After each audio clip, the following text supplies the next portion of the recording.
तो देखो हमने इतना पढ़ लिया था क्वांटम नंबर तक।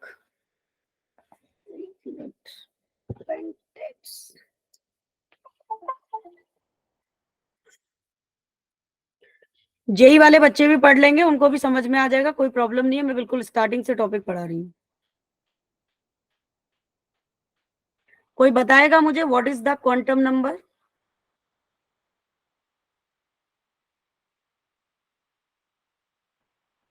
बोर की थ्योरी सबने पढ़ रखी है, जेई और नीट बोथ, ठीक है ना।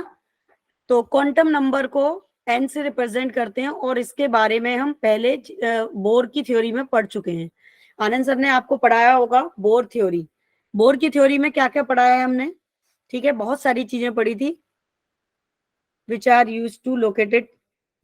ठीक है, जैसे कि एक बच्चे ने रिप्लाई किया है चैट बॉक्स में, सही किया है। तो बहुत कुछ हम पढ़ते हैं वैसे इसमें। देखो बोर की थ्योरी में आपने बहुत सारी चीजें पढ़ी थी, इलेक्ट्रॉन का मोमेंटम पढ़ा था, ठीक है, और आपने उसमें बहुत सारे रेडियस पढ़ी थी, रेडियस के फॉर्मूले पढ़े थे, काफी चीजें आप बोर के मॉडल में पढ़ के आए हैं, राइट ना। तो क्वांटम नंबर एक्चुअल में बताता क्या है? क्वांटम नंबर एक्चुअल में बताता है कि इलेक्ट्रॉन के मिलने की प्रोबेबिलिटी कहाँ कहाँ पे सबसे ज्यादा हो सकती है। जैसे कि मान लो हम कहीं जा रहे हैं, या हम अपने घर में रहते हैं, ठीक है ना, तो हमें पता है कि हमारे मिलने की प्रोबेबिलिटी कहाँ कहाँ पे होगी, ठीक है। लेकिन कोई अननोन पर्सन है, अभी तक बच्चे क्लास ज्वाइन कर रहे हैं, उनको नहीं पता कि हमारे मिलने की प्रोबेबिलिटी कहाँ पे है, ठीक है। अब आपका ये कौन बताएगा कि इलेक्ट्रॉन के मिलने की प्रोबेबिलिटी कहाँ कहाँ पे आपको मिलेगी? ठीक है, शेल में, सब सेल में, ऑर्बिट में, ऑर्बिटल्स में, ठीक है, इन जगह पे इलेक्ट्रॉन के मिलने की प्रोबेबिलिटी अलग अलग फॉर्म में मिलती है, ठीक है। फिर इलेक्ट्रॉन का डिस्ट्रीब्यूशन किस तरीके से होता है, कौन सा रूल उसमें हम फॉलो करते हैं, ठीक है। फिर उसके बाद हम इसमें बहुत सारी चीजें पढ़ेंगे, इलेक्ट्रॉन का स्पिन क्या होता है, किस तरीके से वो लोकेट करता है एनर्जी की फॉर्म में या अनदर अनदर सोर्सेस में, ठीक है ना। तो वो पूरा जो स्ट्रक्चर है डिफाइन करता है क्वांटम नंबर, ठीक है। तो जैसे कि आपको पता है कि आप कहाँ रहते हैं, आपको मान लो आपके घर किसी को आना है, ठीक है, तो उसको कुछ चीजें पता होनी चाहिए। अगर आप मेरे घर आना चाहते हैं तो आपको क्या पता होना चाहिए? मेरा, ठीक है, पहले लोकेशन पता होना चाहिए कि मैम रहती कहाँ पे हैं। सपोज दैट मैं दिल्ली में रहती हूँ, ठीक है, तो आपको पहले ये मालूम होना चाहिए कि मैम दिल्ली में रहती हैं। फिर आपको ये पता होना चाहिए सेक्टर, कि कौन से सेक्टर में रहती हैं। फिर आपको एड्रेस पता होना चाहिए कि कौन सा फ्लैट नंबर है, कौन सा फ्लोर है, ठीक है, तब आप मेरे पास पहुंचोगे, राइट। ऐसे ही, ठीक है, जब हम इलेक्ट्रॉन को डिस्ट्रीब्यूट करते हैं तो हमें इलेक्ट्रॉन के मिलने की प्रोबेबिलिटी कहाँ पे सबसे ज्यादा है, कहाँ कम है, कहाँ पे किस तरीके से होगी, वो हमें बताता है क्वांटम नंबर, ठीक है। इतनी बात सबको समझ में आ गई? Yes ma'am. क्लियर है ना, कि क्वांटम नंबर से हमें ये सारी चीजें पता चलती हैं। और चाहे जेई हो या नीट हो, सबके लिए 5 स्टार रेटिंग का ये टॉपिक है। It's very very most important. ऐसा हो ही नहीं सकता कि क्वांटम नंबर के ऊपर आपका कोई भी क्वेश्चंस पेपर में ना आए। जेई के लास्ट ईयर के पेपर उठा के देखोगे तो हमेशा क्वांटम नंबर से क्वेश्चन पूछा गया, और सेम ईयर नीट में भी क्वेश्चंस पूछा गया है। तो ठीक है, जैसे कि अब हम बात करते हैं, सपोज दैट, ठीक है, कि मैम का गली नंबर क्या है, ठीक है, या मान लो मैम कहाँ रहती हैं, दिल्ली में रहती हैं, ठीक है। मैंने वो एक दूसरा एग्जांपल दिया, अब मैं दूसरे एग्जांपल से समझा रही हूँ। मान लो आपको मुझे ढूंढना है, तो पहले आपको मेरा गली नंबर पता होना चाहिए, फिर आपको मेरा क्या पता होना चाहिए, हाउस पता होना चाहिए, फिर आपको मेरा रूम पता होना चाहिए, ठीक है। मान लो मेरा घर है जिसमें 5 कमरे हैं, ठीक है, तब आपको जाके पता चलेगा जब आप मैम के पास पहुंचोगे। बेटा म्यूट कर दो खुद को, ठीक है, वरना मेरे पास भी ऑप्शन आता है म्यूट करने का।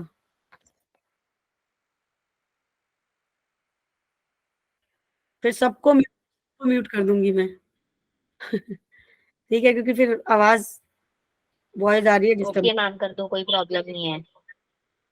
ठीक है, तो जैसे रूम नंबर हो गया, और ठीक है ना, तो सपोज दैट मैम अपने बेड पे बैठ के क्लासेस ले रही हैं अवंती की, तो पहले आपको क्या पता होना चाहिए, गली नंबर। तो गली नंबर हमारा क्या, गली नंबर से क्या मतलब है हमारा, हमें ये बताएगा प्रिंसिपल नंबर, ठीक है। ये किसको आइडेंटिफाइड करेगा, प्रिंसिपल क्वांटम नंबर को आइडेंटिफाइड कर रहा है, जिसको आप किससे रिप्रेजेंट करते हैं, एन से। क्योंकि हमने प्रिंसिपल क्वांटम नंबर को सबसे पहले बोर की थ्योरी में पढ़ा था, और बोर की थ्योरी में आपने पढ़ा होगा, ठीक है, सेल्स की फॉर्म में, ठीक है, कि मान लो फर्स्ट सेल है, फिर सेकंड सेल है आपकी, जिसमें इलेक्ट्रॉन आपका ऑर्बिट में क्या करता है, मूव करता है, ठीक है। अगर एन की वैल्यू आपकी 1 दे रखी है तो इसका मतलब है शेल 1 की बात कर रहा है वो। अगर एन की वैल्यू 2 दे रखी है तो शेल 2 की बात कर रहा है। एन की वैल्यू अगर 3 दे रखी है तो 3 की बात कर रहा है, ठीक है। तो ये हमें किससे पता चलता है, ये हम पहले ही बोर की थ्योरी में पढ़ चुके हैं प्रिंसिपल क्वांटम नंबर के बारे में, राइट। उसके बाद आपने सेल्स पढ़ी है के, एल, एम, एन, ठीक है ना, इनके अंदर इलेक्ट्रॉन का डिस्ट्रीब्यूशन होता है। तो अगर आपको ये पता करना है कि इलेक्ट्रॉन कहाँ पे है, तो सबसे पहले आपको पता होना चाहिए प्रिंसिपल क्वांटम नंबर के बारे में। अगर हमको एन की वैल्यू पता है, ठीक है, तब हम जाके किसकी वैल्यू फाइंड आउट कर सकते हैं, एल की, एम की और एस की, ठीक है ना। इतनी बात समझ में आई सबको, पहले ये बताओ जल्दी से। देखो अगर किसी को समझ में ना आए तो वो चैट बॉक्स में लिख के मुझे बता सकता है, साथ की साथ इमीडिएटली, ठीक है, क्योंकि फिर नेक्स्ट क्लास में नया टॉपिक होगा तो आपका टॉपिक छूट जाएगा ये। इसलिए प्लीज जिसको भी कोई डाउट हो वो चैट बॉक्स में लिख के पूछे, या बोल के भी पूछ सकता है, कोई प्रॉब्लम नहीं है, क्योंकि हमारा डाउट पूरा क्लियर होना चाहिए, ठीक है ना। तो जैसे कि मैंने आपको बताया कि पहला आपका गली नंबर, ठीक है, तो गली नंबर किसको आइडेंटिफाइड कर रहा है बच्चा पार्टी, आपका प्रिंसिपल क्वांटम नंबर को। और वी नो डैट कि प्रिंसिपल क्वांटम नंबर क्या होता है, ठीक है, जिसको हम एन से रिप्रेजेंट पढ़ते हैं, वो सेल का, सेल के बारे में हमें बताता है। ये मैं बताऊंगी अभी पढ़ाते मैम वक्त। वहाँ एस की जगह एन होना चाहिए ना। मैम किसकी आप एक जगह बार S? ये वाला टॉपिक फिर से रिपीट कर दोगे मैम? अभी क्लास ज्वाइन हुई है मैम जस्ट। हाँ मुझे मालूम है, इसीलिए मैं क्लास शुरू नहीं कर रही थी रिहान, ठीक है। कल से आप लोग क्या करेंगे, कल से आप लोग टाइमली क्लास ज्वाइन करेंगे, ठीक है। क्लास 11 बजे होती है, तो 11 बजे ही ज्वाइन करोगे, क्योंकि मैं कल से वेट नहीं करूंगी, ओनली वेट 5 मिनट्स, ठीक है। उसके बाद मैं क्लास स्टार्ट कर दूंगी तुरंत। आज मैं खुद ही इसलिए नया टॉपिक कुछ पढ़ा नहीं रही, वैसे सिर्फ रिवीजन ही करा रही यहाँ से। कोई बच्चा क्या कह रहा था, कुछ कह रहा था। मैम वो एल एम एन होगा ना, के एल एम एन, तो ma'am L M S S का क्या मतलब है वहाँ? एस कहाँ लिखा है मैंने, KLMN लिखा है बच्चा। नहीं, उसके नीचे आपने लिखा है ना एन इज इक्वल टू 1 हाँ सर्कल के हाँ, अंदर, उसके वो राइट मैं में एल समझा एम एन। रही थी, अभी मैं वहां तक पहुंची नहीं हूँ। इसका मतलब ये है कि प्रिंसिपल क्वांटम नंबर को 4 पार्ट में डिवाइड किया गया है, वो मैंने अभी पढ़ाया नहीं है आपको, क्योंकि जस्ट स्टार्ट किया है टॉपिक। और यहाँ तुम पढ़ चुके हो ऑलरेडी प्रिंसिपल क्वांटम नंबर, और ये सब मैंने क्लास में करा दिया है, और वैसे मैंने जस्ट अभी स्टार्टअप ही किया है। तो ये मैं ये बता रही थी आपको कि एन प्रिंसिपल 4 तरीके के क्वांटम नंबर्स होते हैं, जिसमें से प्रिंसिपल क्वांटम नंबर एन होता है, एल एजीमुथल क्वांटम नंबर को रिप्रेजेंट करता है, एम मैग्नेटिक क्वांटम नंबर को रिप्रेजेंट कर रहा है, और एस स्पिन क्वांटम नंबर को रिप्रेजेंट करता है। मैं ये कहना चाह रही थी कि बोर के मॉडल में आप प्रिंसिपल क्वांटम नंबर के बारे में काफी कुछ पढ़ चुके हो, कि प्रिंसिपल क्वांटम नंबर किस तरीके से काम करता है, ठीक है, उसकी रेडियस कैसे कैलकुलेट करते हो, इलेक्ट्रॉन किस तरीके से उसमें मूवमेंट करता है। बट हमें यहाँ बोर का एक्सप्लेनेशन नहीं करना है, हम यहाँ क्वांटम नंबर्स पढ़ रहे हैं। तो जस्ट मैंने आपको ये बताया है कि बोर से, ये मतलब प्रिंसिपल क्वांटम नंबर से हम पहले भी मिल चुके हैं, पहले भी इंट्रोड्यूस हो चुके हैं कि प्रिंसिपल क्वांटम नंबर किस तरीके से काम करता है। कहाँ मिल चुके हैं, बोहर की थ्योरी में, ठीक है ना। तो यहाँ पे मैं आपको ये बता रही थी कि जैसे कि अगर आपको इलेक्ट्रॉन मैम के सेल मिलने की नंबर को ही probability, ma'am principal quantum number कह सकते हैं। हाँ बिल्कुल, शेल नंबर को प्रिंसिपल क्वांटम नंबर कह सकते हैं, और अभी मैं आगे इसके बारे में डिटेल में भी पढ़ाऊंगी। तो मेरा कहने का मतलब ये है कि हमें एल, एम और अगर एस की वैल्यूज का पता करना है, तो सबसे पहले हमें पता होनी चाहिए एन की वैल्यू, प्रिंसिपल क्वांटम नंबर की वैल्यू। अगर हमें प्रिंसिपल क्वांटम नंबर की वैल्यू पता है, तब हम एल की वैल्यू निकाल सकते हैं, और अगर एल की वैल्यू पता है तो आप एम की वैल्यू निकाल सकते हो, अगर आपको एल एम की वैल्यू पता है तो आप एस की वैल्यू निकाल सकते हो। इतनी बात क्लियर है, समझ में आई, गॉट इट? Okay ma'am. है ना? Yes ma'am. हाँ, तो ये मैं बताना चाह रही थी आपको। तो मेरा कहने का मतलब ये था, अब हम आगे क्वांटम नंबर्स में ये पढ़ेंगे कि इलेक्ट्रॉन को किस तरीके से डिस्ट्रीब्यूट किया गया है, इलेक्ट्रॉन को कहाँ कहाँ पे हम किस तरीके से देखेंगे, और इलेक्ट्रॉन को किस तरीके से फाइंड आउट कर सकते हैं सेल में, ऑर्बिट में, ऑर्बिटल्स में, एंड देन इलेक्ट्रॉन्स के बिहेवियर उनका कैसा होता है, ठीक है, क्लॉकवाइज होता है कि एंटी क्लॉकवाइज होता है, ठीक है। तो जैसे कि आपको किसको ढूंढना है, आपको पहुंचना है परवीन मैम तक, ठीक है, सपोज दैट। तो मैम का गली नंबर पहले आपको पता होना चाहिए, जो कि क्या रिप्रेजेंट कर रहा है, प्रिंसिपल क्वांटम नंबर को, ठीक है। दूसरा फिर हमें पता होना चाहिए हाउस, ठीक है। मान लो गली नंबर 2 में परवीन मैम रहती हैं, सेक्टर 7 में, और उनका हाउस क्या है, हाउस बताएगा आपको एजीमुथल क्वांटम नंबर। किसको बताएगा, एजीमुथल क्वांटम नंबर को, जिसे हम एल से रिप्रेजेंट करते हैं। अब एजीमुथल क्वांटम नंबर को मैं आपको नोट्स भी शेयर कर दूंगी अवंती वाले, वहां पे मैंने नोट्स में लिखा हुआ है, एजीमुथल क्वांटम नंबर को एंगुलर मोमेंटम क्वांटम नंबर भी बोलते हैं हम, और आपका सब्सिडियरी क्वांटम नंबर भी हम बोलते हैं। किसको, एजीमुथल क्वांटम नंबर को। 3 नाम इसके दिए हैं, तीनों नाम नोट्स में मेंशन है, azimuthal quantum number, subsidiary quantum number, and then angular momentum quantum number, जिसको आप रिप्रेजेंट करते हैं स्मॉल एल से। Is that clear to everyone? ठीक है, यस मैम। हाँ, गुड। कोई भी दिक्कत हो तो पूछ लेना, वैसे मैं पूरा चैप्टर रिवाइज ही कराऊंगी तो किसी को प्रॉब्लम आएगी नहीं। आज मैं वहां से स्टार्ट कर देती कि जहां से जेई के बच्चों का छूटा हुआ है, लेकिन आप लोग एक बार मुझे पिक्चर पूरा भेज दो कि कहाँ से, कल से हम वहीं से स्टार्ट करेंगे, और फिर मैं दोबारा एक बार सारी चीजें रिवाइज करा दूंगी, तो नीट वाले बच्चों का भी थोड़ा भला हो जाएगा, उनका रिवीजन हो जाएगा। अब देखो रूम नंबर, रूम नंबर हमारा किसको बताएगा, मैग्नेटिक क्वांटम नंबर को बताएगा, ठीक है, जिसको हम स्मॉल एम से रिप्रेजेंट करते हैं, ठीक है। Principal quantum number, azimuthal quantum number, and then magnetic quantum number. अब मान लो परवीन मैम बेड पे, लैपटॉप पे बैठ के क्लास ले रही हैं, तो आपको अपने रूम में मिलेंगी जो बताएगा स्पिन को, और स्पिन क्वांटम नंबर को हम स्मॉल एम से रिप्रेजेंट करते हैं, ठीक है। तो ये तो था बच्चा party introduction of quantum numbers का। तो क्वांटम नंबर 4 टाइप की होती हैं आपकी। First is principal quantum number represented by N, second is azimuthal quantum number represented by L, third is magnetic quantum number represented by M, और fourth is spin quantum number represented by S.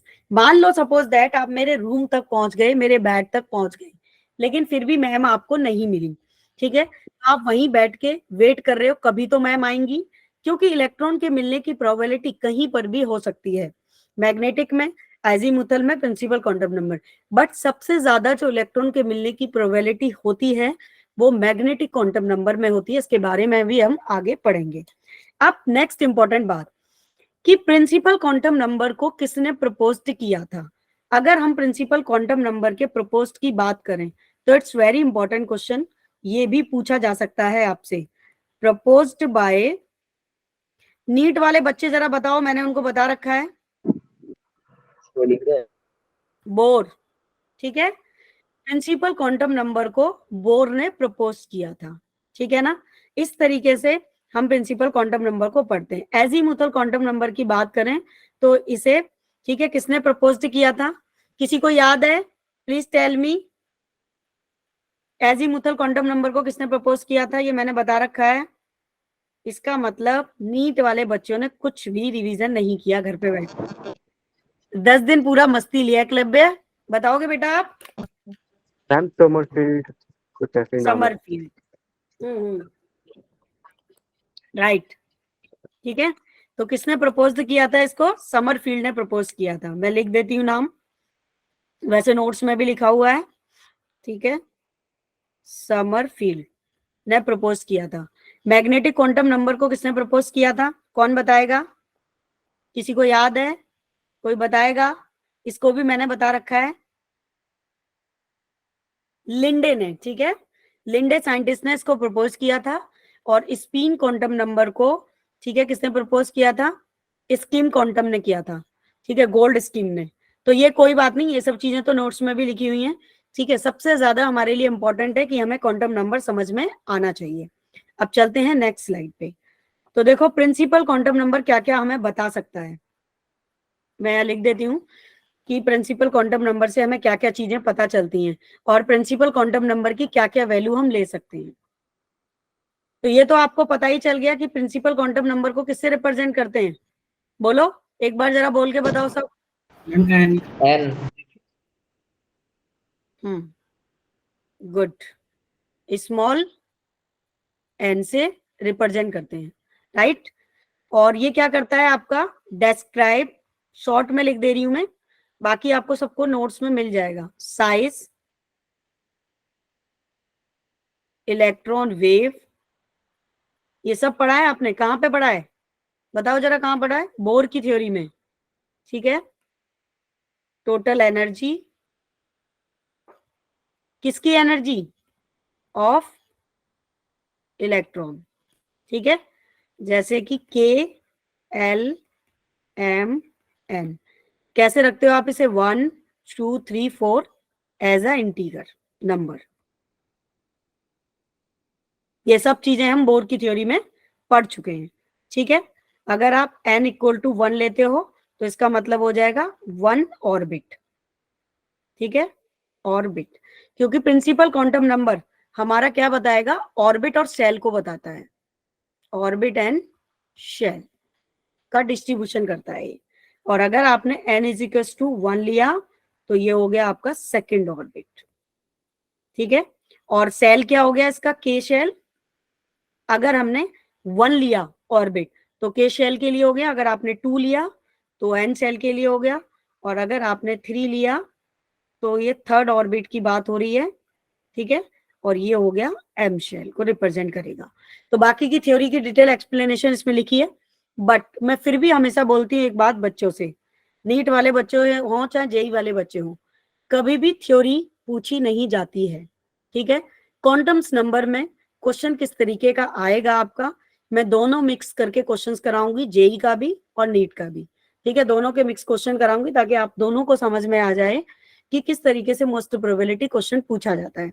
हमसे वो ये नहीं पूछेगा कभी भी quantum number में कि एन की वैल्यू, ठीक है, अगर 2 दे रखी है, 2 ऑर्बिट की बात कर रहा है तो शेल क्या होगा, ये सब इतना नहीं पूछेगा। वो सीधे पूछेगा अगर एन इज इक्वल टू 1 है, ठीक है, तो फाइंड आउट दी, ठीक है, total 4 quantums number value. L की वैल्यू एन इक्वल टू 2 है तो एन की वैल्यू क्या होगी, ठीक है, एल की वैल्यू क्या होगी एंड स्पिन क्वांटम नंबर की वैल्यू क्या होगी। Suppose that just like a example, अगर हमें उसने दिया कार्बन, ठीक है, तो मैं ये बता देती हूँ, सारी चीजें समझा रही हूँ आपको क्वेश्चन किस किस तरीके से पुटअप होगा। पहले ये बताओ यहाँ तक पिक्चर क्लियर है सबको। Yes ma'am. अब मान लो सपोज इलेक्ट्रॉनिक वेव मतलब क्या होगा? ये इलेक्ट्रॉनिक वेव्स हम पढ़ के आए ना, आपने जैसे कि हाइड्रोजन स्पेक्ट्रम पढ़ा तो हमने पहले वेव्स पढ़ी थी, इलेक्ट्रोमैग्नेटिक वेव्स पढ़ा था, फ्रीक्वेंसी, वेवलेंथ, एम्पलीट्यूड, एम्पलीट्यूड, ये सब पढ़ा था। फिर हमने उन वेव की हेल्प से आगे बोर का मॉडल पढ़ा था। जब हम रेडियस कैलकुलेट कर रहे थे, ठीक है, तो हाइड्रोजन स्पेक्ट्रम में क्या कैलकुलेट करते हो आप, लैम्डा की वैल्यू, फ्रीक्वेंसी या वेवलेंथ कैलकुलेट करते हो ना, तो ये उसी इलेक्ट्रॉन वेव से मतलब है। तो मैंने शॉर्ट में लिखा है ये कि प्रिंसिपल क्वांटम नंबर किन किन चीजों के बारे में हमें बताता है, तो वो आपने सब पहले पढ़ रखा है बोर की थ्योरी में। बोर की थ्योरी से पहले आपने एक टॉपिक पढ़ा होगा, इलेक्ट्रोमैग्नेटिक वेव इक्वेशन पढ़ी थी, आनंद सर ने पढ़ाया होगा, जिसमें सर ने पढ़ाया होगा एम्पलीट्यूड, वेवलेंथ, फ्रीक्वेंसी, ठीक है, एंड देन वेव नंबर, ये सारी चीजें पढ़ी है या नहीं पढ़ी, मैम पढ़ी है। पढ़ी है ना। तो बस उन्हीं चीजों से मतलब है। फिर एनर्जी के बारे में पता पढ़ाया होगा सर ने बोर की थ्योरी में, इसके 7 इंपॉर्टेंट फॉर्मूले बनते हैं जिनसे जेई में क्वेश्चंस पूछे जाते हैं, ऑल्सो नीड, ठीक है ना। और रेडियस कैसे कैलकुलेट करते हैं ये सर ने बताया होगा तुम्हें। और लास्ट में फाइनल एक ड्राइव करके एक फॉर्मूला बताया होगा कि हमें सिर्फ ये फॉर्मूला याद रखना है जिससे क्वेश्चन आते हैं। बताया था सर ने कि नहीं, बोलो भाई। देखो अगर बताया मैम है तो बताया बता था, दो, मैम और बताया अगर था। हाँ, और अगर नहीं बताया तो फिर मैं बोर की थ्योरी से पढ़ाऊं, क्योंकि ये आपको बताना है। एक बार मैंने टॉपिक आगे बढ़ा दिया फिर आप ये नहीं बोलेंगे कि मैम ये टॉपिक हमने पढ़ा ही नहीं है। अभी भी जो टॉपिक नहीं पढ़ा है वो मुझे बता सकते हो, फिर कल से क्लास इसीलिए स्टार्ट करेंगे, इसलिए मैंने आज का दिन दिया है आपको, क्योंकि आज मैं ग्रुप में भी एक मैसेज करूंगी। आज फर्स्ट डे है, एटलीस्ट मेरे हिसाब से मेरे बैच में 100 से ऊपर स्टूडेंट होने चाहिए थे, क्योंकि तीनों जेई के सेक्शन इसमें मिक्स है और दोनों नीट के, लेकिन बच्चा कितना है यहाँ पे, सिर्फ 74। तो इसका मतलब आधे बच्चों ने भी क्लास ज्वाइन ही नहीं की है। तो आप पिछला थ्योरी थोड़ा एक बार रिवाइज कर लेना, और कल मैं थोड़ा पढ़ाने से पहले मैं स्लाइड रेडी कर लूंगी थोड़ा सा, तो आपको एक बार ओवरव्यू दे दूंगी कि बोर की थ्योरी के कौन कौन से इंपॉर्टेंट फॉर्मूले हमने पढ़े थे। और आप लोग एक काम और भी कर देना, सारे बच्चों को इन्फॉर्म भी कर देना अपनी तरफ से कि कल से क्लास सारे बच्चे रेगुलर ज्वाइन करें। हमारी मेसन एक्स स्पेक्ट्रम बता देना। और वो मैं कल से बताऊंगी सारा पूरा, एक बार रिवाइज करा दूंगी, समराइज कर दूंगी कल से, क्योंकि आज बहुत सारे बच्चे नहीं है। आज मैं भी इंडिविजुअली बच्चों को मैसेज कर दूंगी ग्रुप पे, और आप लोगों के कांटेक्ट में जो बच्चे हैं जिन्होंने क्लास ज्वाइन नहीं की है, तो प्लीज आप भी इन्फॉर्म कर देना उनको, ठीक है? क्योंकि हर दिन होता है, हर दिन एक बच्चा नहीं आएगा, कुछ बच्चे क्लास लेट ज्वाइन करेंगे और फिर आके बोलेंगे मैम रिवाइज करा दो। तो मैं आपको एक बार दोबारा बोल देती हूँ, प्लीज देखो अभी तक बच्चे ज्वाइन कर रहे हैं, एक बच्चे ने भी क्लास ज्वाइन की है। तो आई रिक्वेस्ट टू ऑल कि क्लास प्लीज आप टाइम से ज्वाइन करें। 11 बजे से क्लास है, तो बिफोर 5 मिनट मैं सिस्टम 10 मिनट पहले लॉग इन कर देती हूँ, ठीक है? दूसरी बात, ठीक है ना, कि कोई टॉपिक रिवाइज मैं कल से दोबारा से एक बार करा दूंगी, लेकिन बार बार रिवीजन नहीं कराऊंगी कि आप डेली आके, एक बच्चा मुझे बोल रहा है मैम प्लीज रिवाइज करा दो। आप क्लास टाइम से ज्वाइन करें, और अगर जिनका छूट जाएगा उसको रिकॉर्डिंग अवेलेबल है, वो रिकॉर्डिंग जाके देखें। जैसे आज जिन बच्चों ने लेट ज्वाइन किया है, मैंने क्या पढ़ाया अभी तक, उनका अगर छूट गया है तो मैं ग्रुप में रिकॉर्डिंग का लिंक शेयर कर दूंगी, आप रिकॉर्डिंग जाके देखो, but I will not again repeat, ठीक है? क्योंकि 29 को जेई वाले बच्चों का पेपर है, तो उससे पहले मुझे प्रैक्टिस भी करानी है क्वेश्चंस की, ठीक है? और नीट वालों की भी, और सिलेबस ये वाला चैप्टर भी क्लोज करना है, क्योंकि मेरी जेई वाले बच्चों का ना 29 को शायद पेपर है वीएमसी का, ठीक है? तो अभी 29 में ज्यादा दिन तो नहीं है, 8-9 दिन है ना? और जैसे कि आपका सिलेबस अनसेंडली प्रिंसिपल नहीं हुआ है, स्टैटिकल वेरिफिकेशन नहीं हुआ है, और compare to NEET JEE explanation भी ज्यादा है, तो मुझे 4-5 दिन, तो फिर 3 दिन तो 4 दिन कम से कम चैप्टर क्लोज कराने में ही लगेंगे। फिर उसके बाद मुझे तुम्हारे प्रीवियस ईयर न्यूमेरिकल कराने पड़ेंगे, प्रैक्टिस करानी पड़ेगी, तो फिर मुझे ये वाला टाइम पूरा मेरा इसी में चला जाएगा। तो क्लास आप टाइम से ज्वाइन करें प्लीज। मैम टेस्ट में ये क्या कह रहे हो चंदन? नीट के लिए भी एग्जाम है मैम वीएमसी का? नीट के लिए शायद 24 को है, और मुझे लगता है कि वो स्ट्रक्चर ऑफ एटम आ रहा है, ठीक है? तो स्ट्रक्चर ऑफ एटम तुम लोगों का ऑलमोस्ट खत्म ही है, तो इसीलिए मैंने आज क्वांटम नंबर से रिवाइज करा दिया है, क्योंकि अगर तुम लोगों का पेपर पहले होगा तो तुम्हारा चैप्टर कंप्लीटेड है, इसलिए मैं खत्म करा दे रही हूँ क्वांटम नंबर। आप लोग अपना रिवीजन करते रहना, और यहाँ क्लास ज्वाइन करके स्टार्टिंग से पढ़ते रहना, और न्यूमेरिकल भी कराऊंगी यहाँ पे, नीट और जेई दोनों के मिक्स करके, क्योंकि न्यूमेरिकल आप लोगों के भी नहीं हुए थे क्लास में, ठीक है? चलो अभी आगे बढ़ते हैं, है ना? तो मैं क्या बता रही थी कि क्वांटम नंबर आपको अगर मान लो कोई वैल्यू दी है, तो आपने मान लो कार्बन का इलेक्ट्रॉनिक कॉन्फ़िगरेशन किया, जैसे कि आप जानते ही हैं सभी, कार्बन का जो एटॉमिक नंबर होता है वो कितना होता है? 6 होता है। अगर हम इसे इलेक्ट्रॉनिक कॉन्फ़िगरेशन कर दें इसका, तो 1s2 और 2s2,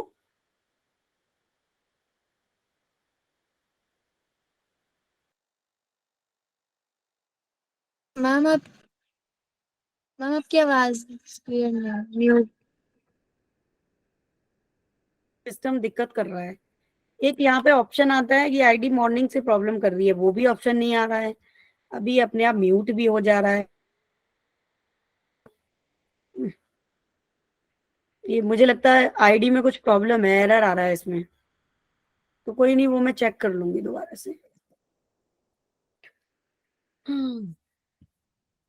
तो देखो, अब आपसे कोई पूछे कि व्हाट इज द एन की वैल्यू, यहाँ पे एन की वैल्यू क्या क्या है, तो देखो ये तो हमारा क्या है?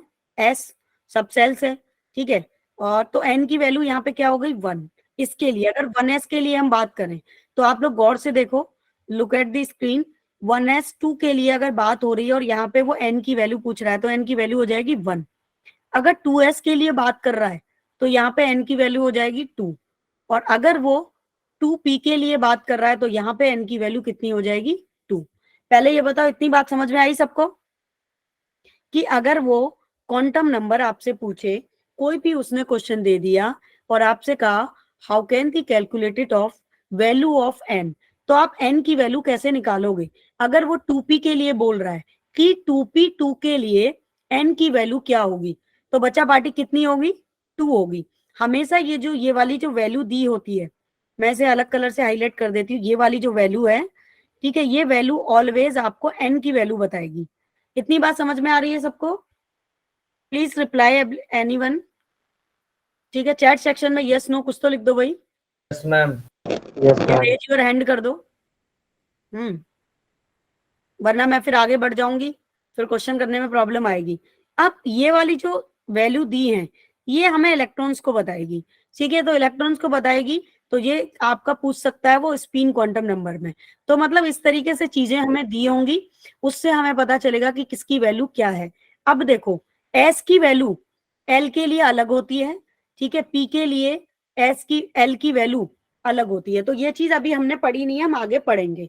तो पहले मैंने तुम्हें ये बताया है कि क्वेश्चन में अगर एन की वैल्यू दी है, तो ये आपको वो पूछ सकता है कि अगर एन की वैल्यू हमें दे दी उसने 2, तो एल की वैल्यू क्या होगी, एम की वैल्यू क्या होगी, एस की वैल्यू क्या होगी। लेकिन आपको अभी तो पता नहीं चलेगा बच्चा, एल की वैल्यू क्या होगी, एम की और एस की वैल्यू क्या होगी, क्योंकि अभी परवीन मैम ने पढ़ाया ही नहीं है ये। ठीक है, लेकिन हमें इतना जरूर पता चल गया यहाँ से कि एन की वैल्यू हमारी क्या होगी। ठीक है, तो हमें एन की वैल्यू इजीली मिल जाती है। अब एन की वैल्यू निकालने में प्रॉब्लम कभी नहीं आती, क्योंकि वो डायरेक्टली दिखाई देती है। ठीक है, वो डायरेक्टली हमें पता चल जाता है, सामने से दिख जाती है कि एन की वैल्यू क्या क्या है। 1 है, 2 है, 3 है, 4 है, 5 है, 6 है। क्योंकि आप लोग एक चीज पढ़ के आए हो 11th क्लास में, क्या कि पीरियोडिक क्लासिफिकेशन को 3-4 पार्ट में डिवाइड किया गया है, एस, पी, डी और एफ। ये पढ़ के आए हो कि नहीं पढ़ के आए? और जब मैंने क्लास ली थी स्टार्टिंग में, तब मैंने बताया भी था।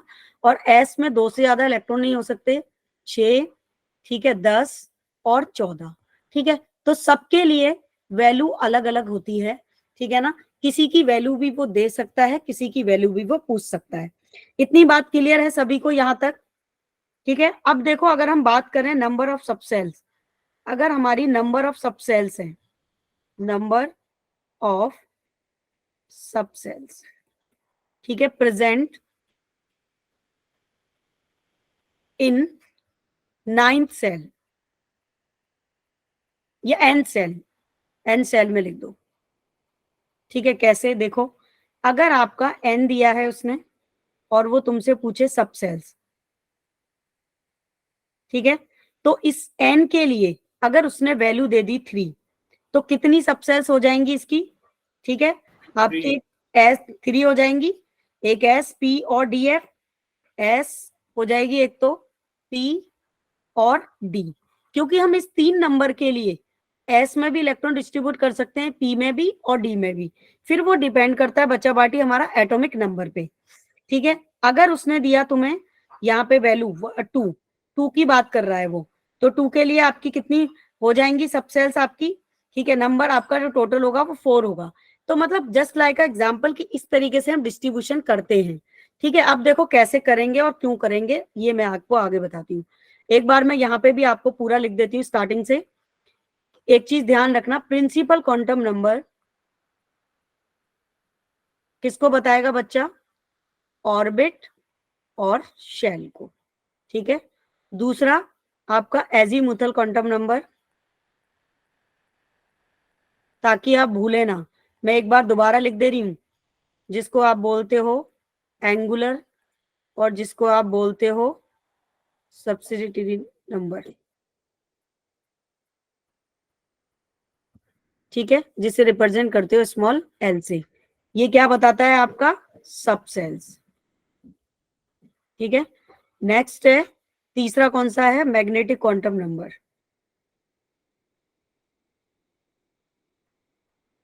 क्वांटम नंबर ये किसको बताएगा? आपका ऑर्बिटल। ऑर्बिटल, ठीक है। एंड फोर्थ है आपका स्पिन। ठीक है, स्पिन क्वांटम नंबर किसको बताता है? इलेक्ट्रॉन्स। क्लियर है यहां तक सबको? कोई डाउट? Yes ma'am. गुड। ये ठीक है, स्पिन क्वांटम नंबर बता दो। स्पिन क्वांटम नंबर चंदन अभी हम पहुंचे ही नहीं है बच्चा। अभी मैंने सिर्फ आपको प्रिंसिपल क्वांटम नंबर बताया है।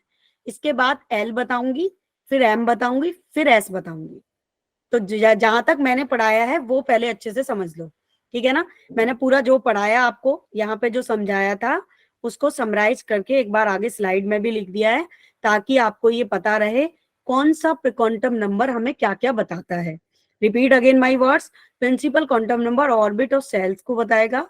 एजीमुथल क्वांटम नंबर, जिसको आप एंगुलर सब्सिडियरी क्वांटम नंबर भी बोलते हो, सब सेल्स का डिस्ट्रीब्यूशन करता है। मैग्नेटिक क्वांटम नंबर ऑर्बिटल्स को बताएगा, जिसको आप स्मॉल m से रिप्रेजेंट कर रहे हैं। स्पिन क्वांटम नंबर इलेक्ट्रॉन्स को बताएगा। अब हम सेकंड क्वांटम नंबर पे मूव करते हैं, जो कि है आपका एजीमुथल क्वांटम नंबर।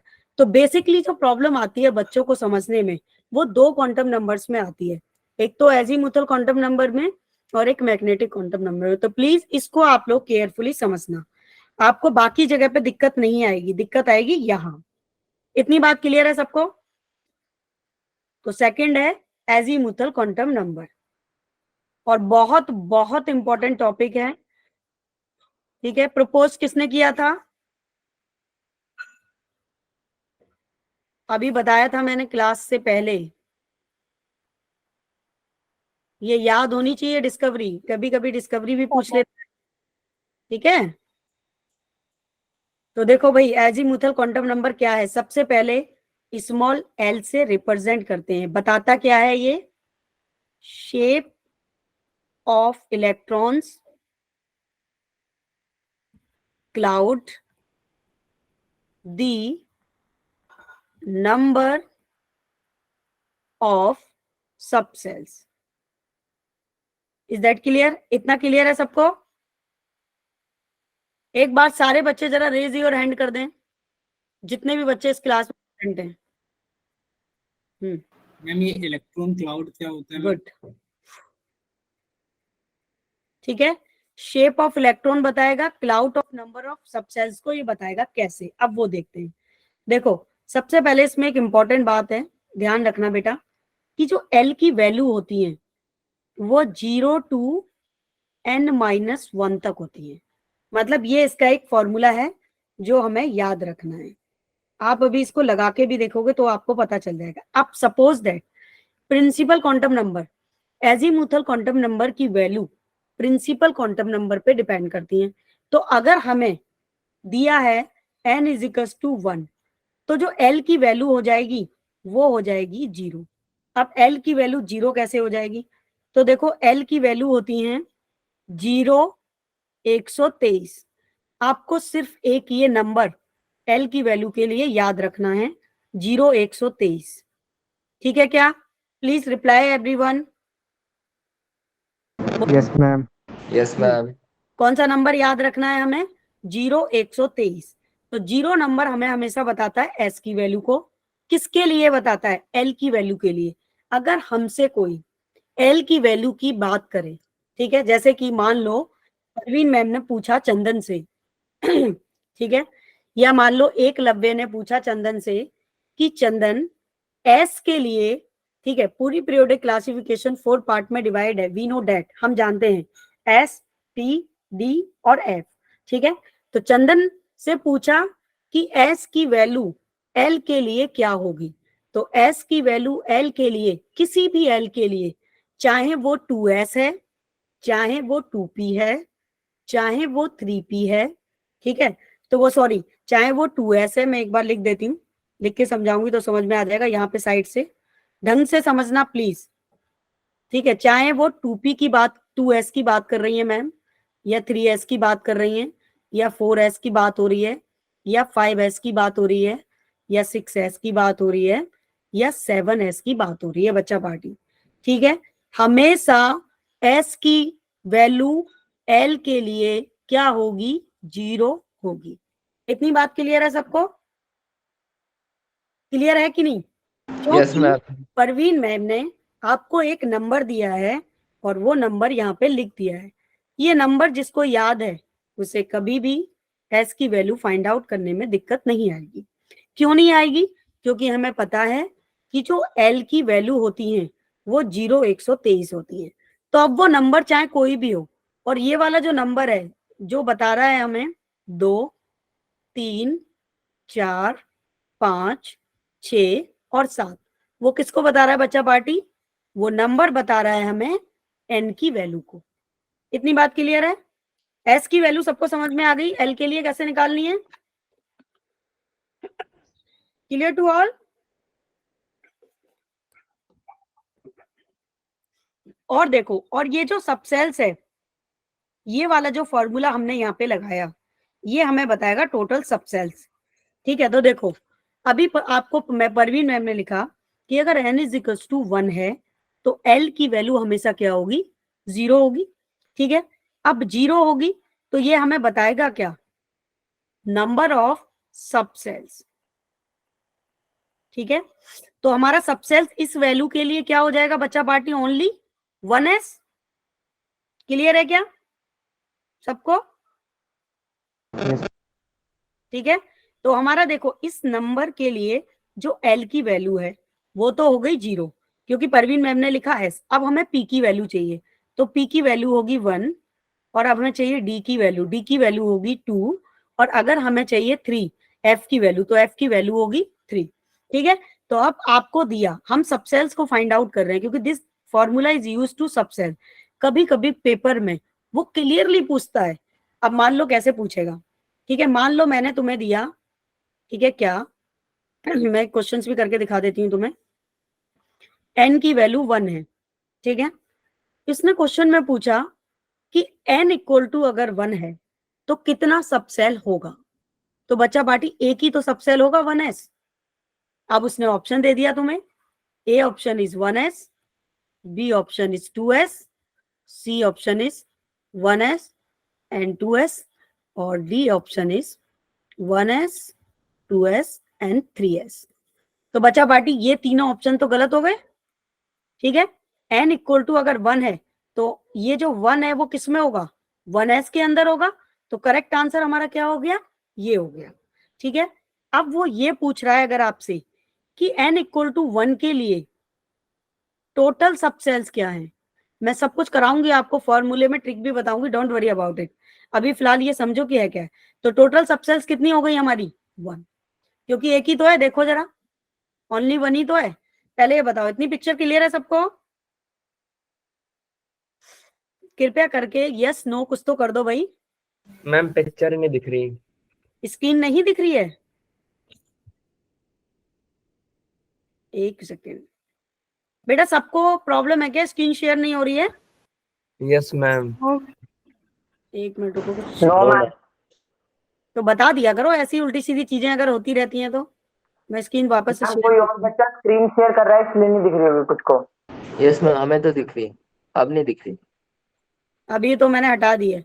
बेटा प्लीज आप लोग छेड़ाखानी मत करो, एक तो इस आईडी में दिक्कत हो रही है आज, पता नहीं क्या है। इसमें एक आइकन आता है कि बच्चों की सारी सुविधाएं टीचर ऑफ कर सकता है, तो अभी पता नहीं क्यों एरर आ रहा है, वो मैं चेक करूंगी।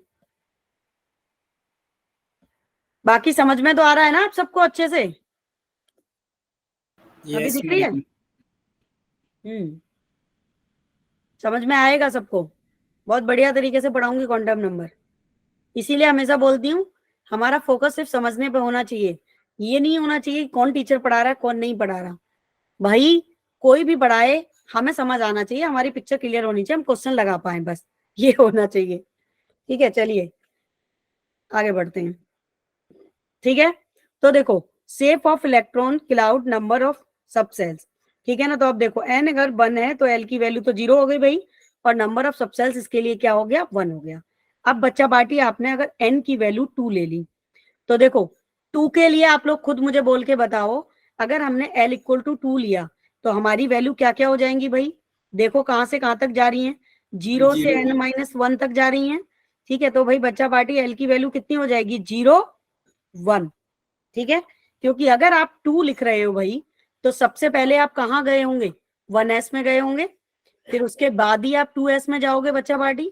ऐसा तो है नहीं कि फर्स्ट स्टेयर से सीधे आप सेकंड स्टेयर पे आ जाएंगे। तो यहाँ पे अगर कभी भी n की वैल्यू 2 दी है तो l की वैल्यू हमेशा 2 वैल्यू होंगी l की। अब तुमसे वो ये भी पूछ सकता है क्वेश्चन में कि n इक्वल टू अगर 2 है तो टोटल l की वैल्यू कितनी होंगी? 2 होंगी। कितनी होंगी बच्चा पार्टी? l की वैल्यू 2 होंगी, एक 0 होगी और दूसरी क्या होगी बच्चा पार्टी, जो कि परवीन मैम ने ऑलरेडी लिखाई हुआ है, 1। Got it? और अगर हम नंबर ऑफ सबसेल्स की बात करें बच्चा पार्टी इसकी, तो नंबर ऑफ सबसेल्स कितने होंगे यहाँ पे? 2। अगर मैंने यहाँ पे 4 चीजें लिखी, 1 2 3 4, तो इसका मतलब ये है बेटा कि परवीन मैम ने अगर 4 चीज यहाँ लिखी, तो ये 4 क्वेश्चन तुमसे एग्जाम में पूछे जा सकते हैं, चाहे वो जेई हो चाहे वो नीट हो। तो नंबर ऑफ सबसेल्स कितने हो गए? 2। अब बच्चा पार्टी अगर हम ये पूछें कि कौन से नंबर ऑफ सबसेल्स होंगे यहाँ पे, तो भाई आप बिल्कुल क्लियरली देख सकते हो, यहाँ पे 0 हमेशा एस की वैल्यू होती है और 1 हमेशा पी की वैल्यू होती है। तो बच्चा पार्टी तो यहाँ पे क्या क्या सबसेल आ जाएगा, दूसरे कलर से लिख देती हूँ मैं ताकि आपको क्लियरली दिखाई दे। एक तो होगा 2s और दूसरा क्या होगा 2p।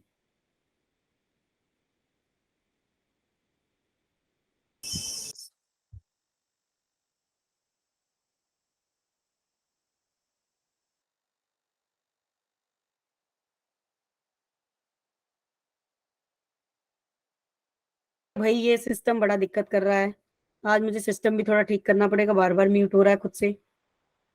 एक बार और हुई थी मेरे पास साथ प्रॉब्लम ये, मैं जब पहले ऑनलाइन बच्चों को पढ़ाती थी ना,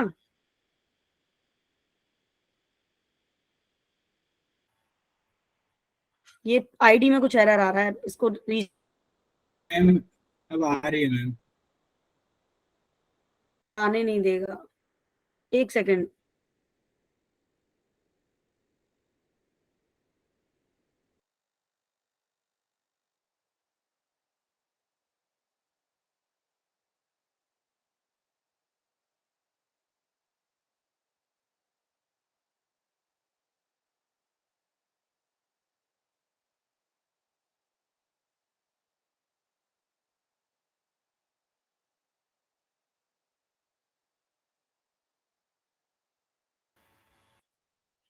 और यहाँ एक आइकन भी नहीं आ रहा, ये आईडी एरर तो दे रही है सुबह से। मैंने आनंद सर से बात भी की थी, मैंने कहा नॉट वर्किंग प्रॉपरली, दोबारा बात कर ली आफ्टर क्लास, फिर हो गया।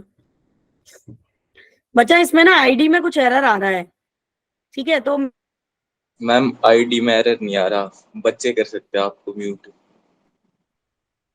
नहीं नहीं, आईडी में भी एरर आ रहा है कि आईडी प्रॉपरली वर्क नहीं कर रही है, वो नहीं कर रहे हैं।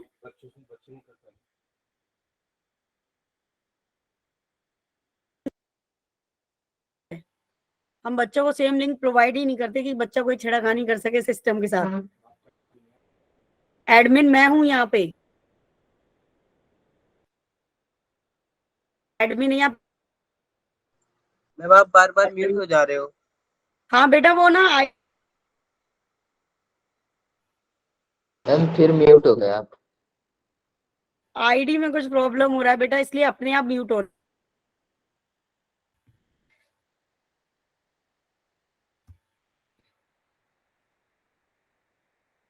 अच्छा ये बताओ, सुबह जो क्लास हुई थी सर ने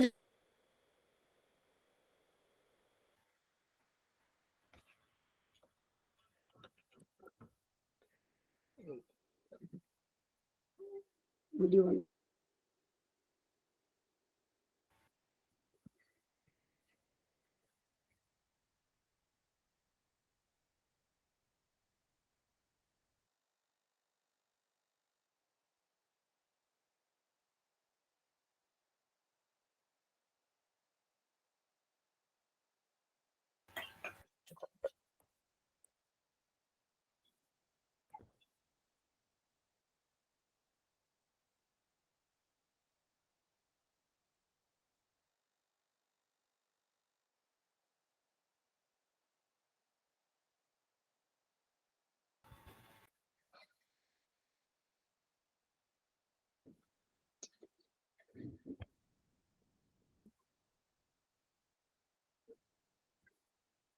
अभी आ रहा है आपको आवाज?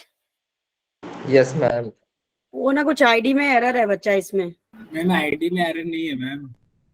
बेटा तुम्हें नहीं पता है, ये प्रॉब्लम पहले भी हुई है।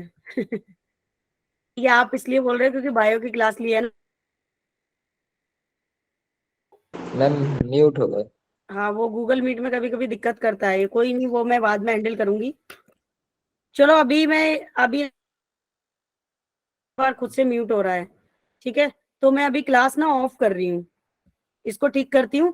आप एक जेई का बच्चा प्लीज मुझे वो नोट्स भेज दो, शेयर कर वो खुद से बार बार म्यूट हो रहा है, मैं क्लास ले ही नहीं पाऊंगी। इसको मैं देखती हूँ क्या टेक्निकल इशू है। आप तो एक बार मुझे नोट शेयर कर देना, जेई वाले बच्चे ध्यान, कल से मैं प्रॉपर चैप्टर को पढ़ा पाऊँ, ठीक है, कि क्या चल रहा है आप लोगों का, और फिर हम जल्दी चैप्टर खत्म करें ताकि हमें क्वेश्चंस भी करने हैं। इस चैप्टर में बहुत सारे क्वेश्चंस करने हैं अभी। तो अभी मैं क्लास लीव कर रही हूँ, ठीक है, कल मिलते हैं सेम टाइम पे बच्चा।